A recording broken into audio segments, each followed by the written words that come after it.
Raj TV நேயர்கள் அனைவருக்கும் வணக்கம் அண்ட் வெல்கம் டு நடிகையர் திலகம் சாவித்ரி.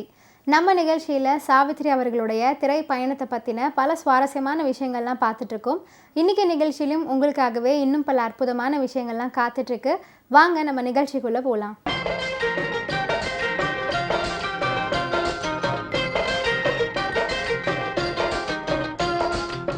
மகா நடிகை சாவித்ரி அவர்களின் வெற்றி திரைப்படங்களின் வரிசையில் 1964 வெளியான திரைப்படம் தான் வேட்டைக்காரன் அப்படிங்கிற திரைப்படம்.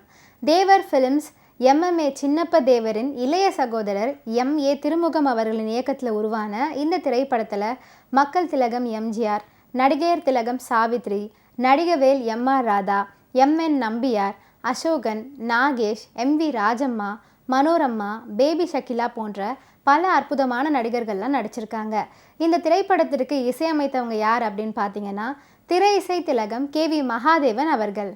MA திருமுகம் அவர்கள் இந்த வேட்டைக்காரன் படத்தை இயக்கியது மட்டும் இல்லாமல் எடிட்டிங் பணிகளையும் அவரே பார்த்துருக்காரு.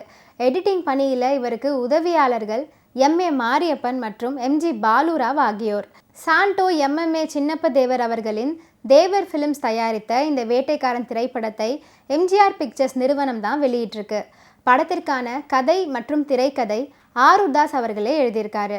MGR மற்றும் தேவர் ஃபிலிம்ஸ் நிறுவனத்தின் பல வெற்றி திரைப்படங்களை ஆருதாஸ் அவர்களே கதாசிரியராக இருந்தார் அப்படிங்கிறது குறிப்பிட்டு சொல்ல வேண்டிய ஒரு விஷயம். இந்த வேட்டைக்காரன் திரைப்படத்தில் நாயகனாக MGR அவரது காஸ்டியூம் இதில் ரொம்பவே வித்தியாசமாக அமைஞ்சிருக்கும். வழக்கம் போல் தத்துவ பாட்டு, தனிநபர் துதிப்பாட்டு இதிலுமே இருக்குது. எப்போதும் சிரித்த முகத்துடன் எனர்ஜெட்டிக்காக இருப்பது MGRின் மிகப்பெரிய ப்ளஸ் அப்படின்னே சொல்லலாம். நாயகியாக சாவித்ரி அவர்கள். நடிகையர் திலகம் அப்படிங்கிறத நிரூபிக்க எல்லாம் இதில் வாய்ப்பே இல்லை. சும்மா ஜஸ்ட் லைட்டாக வந்துட்டு தான் போயிட்டுருக்காங்க. டூயட் பாடுறாங்க, பின் பாதியில் நோய்வாய்ப்பட்ட பின் நடிக்க நல்ல வாய்ப்பு. வில்லனாக MN நம்பியார் சரியான வில்லத்தனம் பண்ணியிருக்காரு. அப்பாவி போல முகத்தை வச்சுக்கிட்டு அருமை.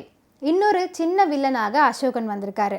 உங்கள் வீட்டில் சாப்பிட்டேன், அதனால் உங்களை தாக்க மனம் வரல அப்படிங்கிற வசனம் எல்லாம் ரொம்பவே அற்புதமாக அமைஞ்சிருக்கும். நாயகியின் அப்பாவாக MR ராதா. சாதாரணமான கேரக்டர் கூட ரொம்ப அசாதாரணமாக சித்தரிக்கும் வல்லமை கொண்டவர் அவர். காமெடி ட்ராக்குக்கு நாகேஷ், மனோரம்மா இவங்களுடைய ஜோடிக்கு ஒரு டூயட் பாட்டு கூட இந்த படத்தில் இருக்குது. பாடும் வானம்பாடி படத்தில் ஆனந்த் பாபு போட்ட பல ஸ்டெப்புகளை அந்த காலத்திலேயே சீட்டுக்கட்டு ராஜா பாட்டில் பிரமாதமாக போட்டிருப்பார் நாகேஷ். KV மகாதேவன் இசையில் 7 பாடல்கள் இந்த திரைப்படத்தில் இடம் பிடிச்சிருக்கு. அதில் 5 பாடல்கள் சூப்பர் ஹிட் பாடல்கள் அப்படின்னே சொல்லலாம். அன்றைய காலகட்டங்களில் MGR, சிவாஜி இவங்க 2 பேருக்குள்ளேயும் கடும் போட்டியே நடந்து கொண்டிருந்துச்சு. இவர்கள் இருவரின் படங்கள் வெளிவரும் போதெல்லாம் 2 நாயகர்களின் ரசிகர்களும் மோதிக்கொள்வாங்க. அப்படிப்பட்ட சூழ்நிலையில தான் MGR நடித்த வேட்டைக்காரன் படமும் சிவாஜி நடித்த கர்ணன் திரைப்படமும் ரெடியாகி கொண்டிருந்துச்சு.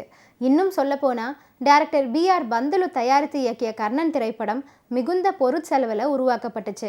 இதில் முன்னணி நட்சத்திர கூட்டம் அதிகமாக இருந்துச்சு. படமும் பாதி அளவில் முடிஞ்சு அடுத்த கட்ட படப்பிடிப்புக்கு போகும்போது தான் MGR நடித்த வேட்டைக்காரன் திரைப்படம் ஆரம்பமே ஆயிருக்கு. இந்த படத்தை தேவர் ஃபிலிம்ஸ் சார்பாக சாண்டோ MMA சின்னப்ப தேவர் தயாரிச்சிருந்தார். அவரது சகோதரர் MA திருமுகம் அவர்கள் தான் படத்தை இயக்கியிருந்தார்.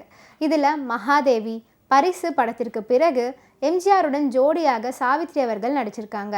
கருப்பு வெள்ளையில் குறைந்த பட்ஜெட்டில் குறைந்த நாட்களில் எடுத்து முடிக்கப்பட்ட திரைப்படம் தான் வேட்டைக்காரன். இந்த வேட்டைக்காரன் திரைப்படத்தில் இடம் பிடித்த பல அற்புதமான பாடல்களில் ஒன்று தான் என் கண்ணனுக்கு எத்தனை கோவிலோ என்று தொடங்கும் ஃபென்டாஸ்டிக்கான பாடல். இந்த பாடலை P. சுசீலா அவர்கள் தான் அவங்களுடைய இனிமையான குரலில் அற்புதமாக பாடியிருக்காங்க. கண்ணதாசன் அவர்கள் தான் இந்த பாடலுக்கு உண்டான வரிகளையும் கொடுத்திருக்காரு. பாடல் காட்சியில் MGRும் நடிகையர் திலகம் சாவித்ரி அவர்களும் அற்புதமாக நடிச்சிருப்பாங்க.